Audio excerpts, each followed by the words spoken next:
And Charlie, of course, you know Joe Rothwell. You also know the new manager, and you bumped into him in Mallorca just a number of weeks ago. Isn't it strange? We're here in Go Radio tonight in the Gorbals, but just over a month ago, you bumped into Russell Martin. Where in Palma? Yeah, I was sitting in Palma in a coffee shop, and he walked in, and he was just flying home early to take the Rangers job. So I knew he'd been linked with it, but I wasn't sure he was taking over. I'd obviously been to Southampton to watch him and how he worked. When I was planning to go into management, I took all his techniques and took it to Kelty.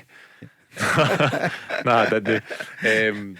Obviously you learn for everybody, and I met him, and he was flying back to take the Rangers job. So I couldn't believe it. Fair play, great, really good manager. Somebody that I think's going to do really good for Rangers. Joe Rothwell, great signing. Somebody I played with at Blackburn.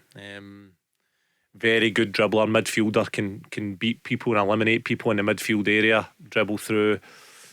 Yeah, very unique type of player, and he can play for Scotland as well. I don't know if a lot of people know that, but he qualifies for Scotland. I think Alex McLeish was going to call him up a few years ago when I was at Blackburn with him, and something, I don't know what happened. I don't know if Joe got injured or something happened, but it didn't quite happen. But I think he would be a real asset for Scotland as well. I think he's a top player, Joe.